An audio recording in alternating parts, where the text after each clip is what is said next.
Buenos días, tardes o noches, según es el momento en que están viendo este video o esta grabación, más bien. Mucho gusto, ya me conocen, profesor Guillermo Peña, dedicado a la materia de literatura en los grupos de segundo grado. Muchachos, este es un gusto para mí volver a contactarme por este medio con ustedes para seguir dando clases referente a lo que es literatura. Seguimos con la materia o la asignación de literatura uno, esta vez en el momento 3, tercer momento. La vez pasada, o las clases pasadas, al inicio de los momentos anteriores, estuvimos viendo lo que eran los tipos de textos o tipos ¿cómo se llaman a estos?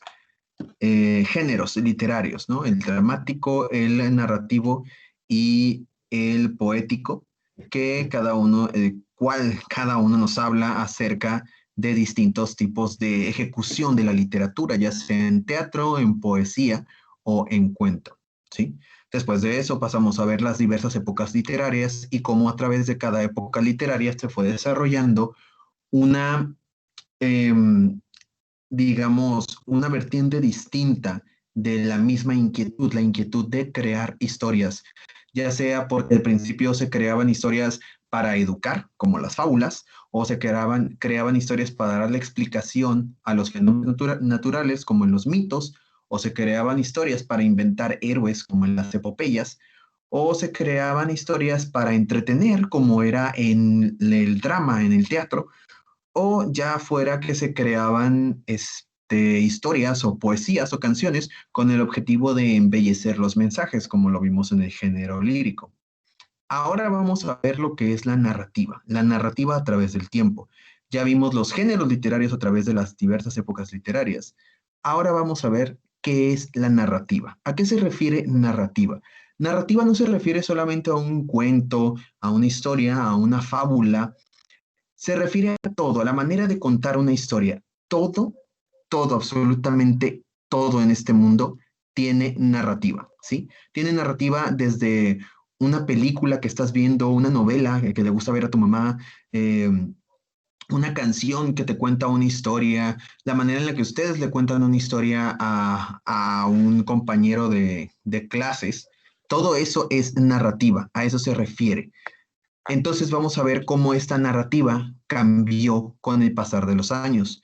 Una cosa que les voy a decir, conforme fue cambiando el tiempo y fueron cambiando las ideas en cuanto a lo que se escribía, fue cambiando también los héroes de los que se hablaban y fue cambiando también la manera en la que se hablaba de estos héroes. Una historia que ustedes leen de la Grecia antigua o digamos del antiguo Egipto no va a ser narrado de la misma manera en que digamos compran una historia ustedes, una novela de detectives de 1990, va a tener una manera de contarse totalmente distinta.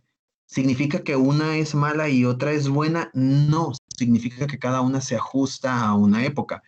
La narrativa antigua ya no se puede utilizar, sí se puede utilizar todavía, pero tiene que ir en contexto, tiene que ser utilizada con un objetivo digamos, de lo mismo, narrativa. Yo les he dicho una cosa que me enseñaron en mis clases de guionismo, es que no existen las buenas o malas historias, solamente existen diversas maneras de contarlas. A través de las épocas, a través de los años, han cambiado nuestras historias. Y la manera en que más sencillamente podemos ver cómo han cambiado nuestras historias y cómo ha cambiado la narrativa es con los héroes que aparecen en esa historia. ¿Qué quiere decir eso? Varía mucho el héroe que teníamos antes en la época medieval al héroe moderno. ¿Qué quiere decir esto? Nuestro héroe, un sujeto, digamos, movido únicamente por el amor, la justicia y todos los buenos valores, que no buscaba otra recompensa más que simplemente ser un héroe, es motivado precisamente por eso, porque todo en su destino le marca que es un héroe, ¿sí? El, el ejemplo más claro de este héroe súper empoderado, digamos, súper idealizado por los escritores, es el siguiente que tengo aquí. Déjenme ver si se ve bien. Un poco para abajo. No sé si se alcanza a distinguir. El caballero de brillante armadura. El caballero de la época medieval ataviado con una armadura que brilla más que el sol, con una espada reluciente y con un escudo impenetrable, es la imagen clásica de aquel héroe que se enfrenta a las adversidades más distintas. Eh, el héroe de, digamos, historias clásicas o historias épicas que solamente armado con un escudo y con un hacha gigantesca a la par de una capa rota debido a combates anteriores.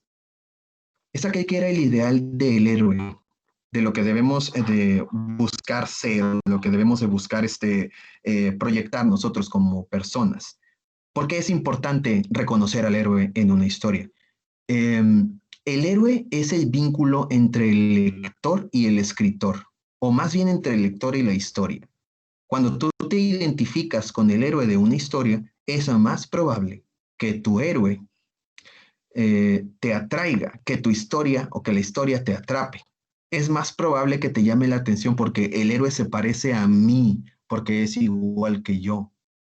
Entonces, cuando pones a un héroe, cuando apenas se narraban historias y pones a un héroe así de irreal, a un montón de gente que apenas tenía para comer y pones a un caballero de brillante armadura, pues sí, se pueden identificar por el sentido de amor y justicia y paz y todo lo que conlleva, pero no se identifican 100%. Buscan ser como ese héroe, pero no son como ese héroe. Por eso los escritores se fueron dando cuenta que entre más parecido hago a mi héroe, eh, a mi lector o a mi público, más fácil lo voy a atrapar. Por eso la narrativa fue cambiando con el tiempo, ¿sí? Entonces pasamos de el caballero de brillante armadura, de este héroe basado únicamente en valores efímeros, a un héroe que es más real. Fuimos buscando, fuimos cambiando a nuestro héroe para pasar de básicamente de un montón de ideales o un montón de ideas nobles con espada y escudo a un héroe más simple o más sencillo. Conforme avanza el tiempo y abandonamos la literatura medieval y llegamos a la época moderna o a la época, sí, digamos a la época, una época más moderna, nos vamos dando cuenta de que necesitamos otro tipo de héroes, necesitamos cambiar al héroe, necesitamos narrar historias diferentes y vamos a narrar la historia dependiendo de el protagonista que tengamos en ella. ¿Qué quiere decir esto? Alguien me dijo alguna vez que el protagonista de una historia solamente es una herramienta que cumple un objetivo y la herramienta del objetivo es guiarnos a través de la historia. Yo creo de la que es de la otra manera, que es más bien la historia es la herramienta mediante la cual conocemos al héroe y su desarrollo como personaje. Cambian los héroes, cambian los tiempos, cambian todas las cosas. Eh, Conforme van pasando los años o el tiempo, todo lo que vamos viendo, nuestro héroe va cambiando, vamos haciéndolo más parecido a nosotros. Sí, tengo un montón de figuritas aquí, por eso de ahí lo estoy sacando. Eh, Vamos haciéndolo más parecido a nosotros, más acorde a nuestros tiempos.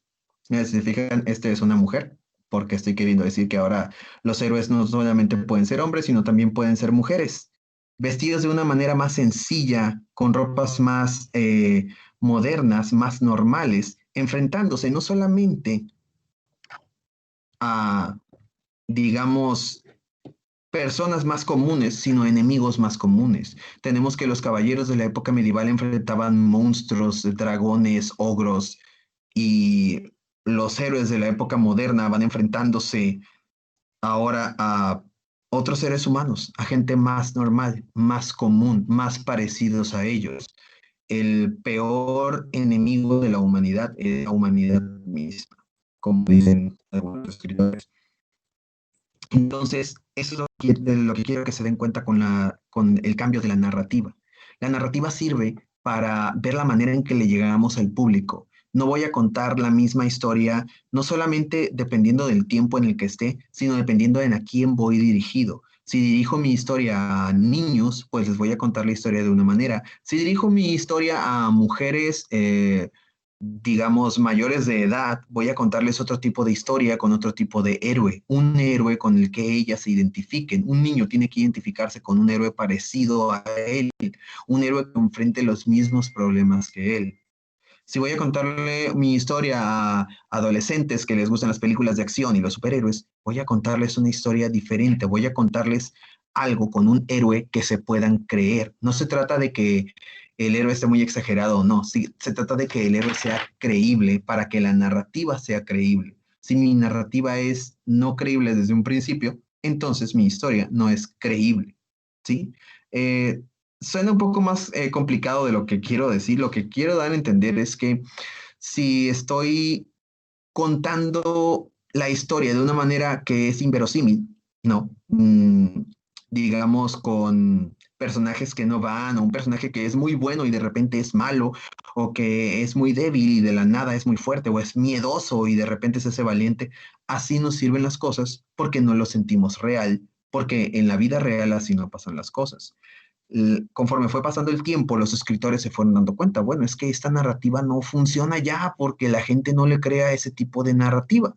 La narrativa, digamos, de las epopeyas fantásticas, donde un héroe sale de su aldea y se enfrenta a un montón de, digamos, huestes de demonios malvados, creyendo siempre en el bien y en la virtud, ya no funciona ahora porque ya tenemos otro contexto, ya vivimos otras cosas, ya nos asustan más cosas como las crisis económicas o los virus mortales de lo que nos podría asustar las guerras antiguas de la gente que no tenía idea acerca de la existencia de tecnología y ciencia. Ellos creían más en dioses y en magia. Entonces para ellos era más natural o normal creer en un campesino que termina enfrentándose a los dioses y es ayudado por Zeus o ayudado por Odín o ayudado por Thor o ayudado por Anubis para cumplir sus objetivos.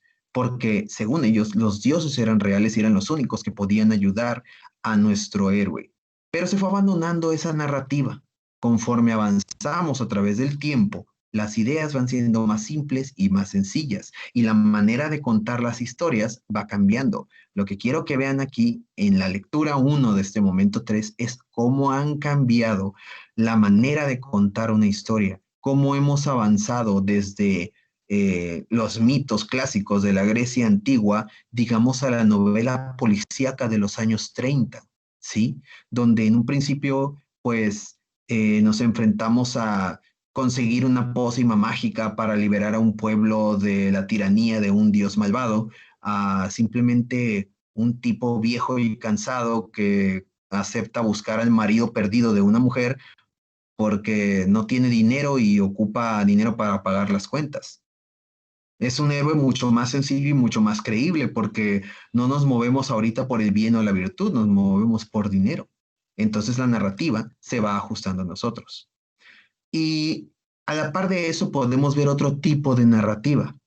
Después de ver cómo eran las cosas antes, a través del tiempo, a través de las corrientes literarias, en los años 50 se creó otro tipo de héroe.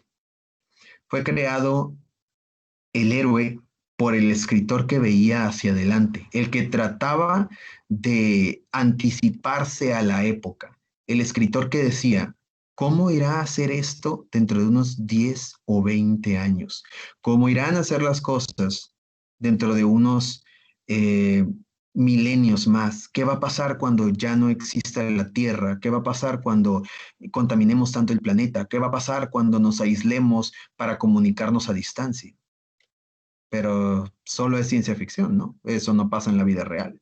Los virus mortales son mentiras, el salir a la calle con máscaras es una falacia total. ¿Quién va a imaginar eso? ¿Quién va a imaginar que vamos a utilizar computadoras para otra cosa que no sea solamente trabajar? Porque para eso son las computadoras. No son para comunicarnos, no son para grabar videos, no son para tomar clases, solamente son única y sencillamente para trabajar. Existe entonces otro héroe. En la ciencia ficción cincuentera, en la ciencia ficción de los años previo a los años 48 al 67 o 68, se creó otro tipo de héroe. Pasamos del caballero de brillante armadura, pasamos de el llanero solitario al soldado espacial. Una analogía totalmente de lo que es nuestra época y de lo que es completamente la época moderna ahora, ¿sí? Ya no es un caballero con una espada que enfrenta a un dragón, es un soldado entrenado completamente para el objetivo, con un arma que puede detener a lo que sea que se le atraviese, usando toda la tecnología que tenga a su disposición. Hicimos al héroe una vez más irreal, pero lo hacemos para fantasear, porque la narrativa, a final de cuentas, es eso. A pesar de que a mí me gusta decir que la ciencia ficción es una visión de lo que viene o de lo que está por venir, es meramente fantasear, digamos con un poco más de lógica, pero simple y sencillamente es fantasear, es imaginar algo distinto. Y para eso nos sirve la narrativa. No se trata de que la narrativa sea, tienes que escribir como este escritor porque él escribió de esta manera, o tienes que ser García Márquez para narrar tus historias, o tienes que ser Julio Verne para hablar de ciencia ficción, o tienes que ser como Mary Shelley para hablar de horror, o tienes que ser como Franz Kafka para hablarme de surrealismo. No se trata de eso, se trata de la manera en la que tú puedes hacer que la historia sea interesante, aún así sea la historia más aburrida de todas. Pónganse a pensar, todos conocemos a una persona que hasta una ida a la tienda te la cuenta de una manera que te atrapa, porque tiene una buena narrativa. Fíjense en todas las películas que han visto, las que los han aburrido y las que los han atrapado. Los han atrapado porque tienen buena narrativa, los han aburrido porque tienen mala narrativa. ¿Sí? No se trata de que sea mala o buena porque hay un estándar de esto es bueno y esto es malo. Se trata de que no los atrapa porque la narrativa simplemente no es para ustedes, no les llama la atención, no está hecha a su medida. La narrativa se ajusta a distintos públicos porque nos dimos cuenta de que a diferencia de la época, la que más se me ocurre es la época medieval donde se escribía lo mismo para todos, tenemos ahora que no, tenemos que escribir las cosas diferentes para cada quien, porque las personas son diferentes. Entonces de eso se trata la narrativa, escribir una historia acorde a el tipo de persona a la que vas dirigido y acorde al tiempo en el que estás. Su primera tarea de este momento va a ser crear una línea temporal de los distintos tipos de narrativas, pasando desde la épica de los griegos hasta la historia medieval de la Europa antigua, pasando por el surrealismo francés, tal vez hasta llegar a la historia policíaca de principios de los años 20 en Estados Unidos. Y dense cuenta cómo cambió la narrativa, cómo cambia la manera de contar una historia, cambia. Solo el tiempo país, al lugar en donde lo cuentes y ahora al público al que vas dirigido. Cada público requiere distinta narrativa. Cada escritor tiene una manera distinta de contar las historias. Por eso existen ahora mucho las adaptaciones, que adaptan, digamos, Caperucita Roja, pero adaptada para adolescentes. O digamos que Don Quijote de la Mancha, pero adaptado en el futuro, porque están tratando de adaptar la narrativa, digamos, como una manera de actualizar las historias a los tiempos en los que vivimos.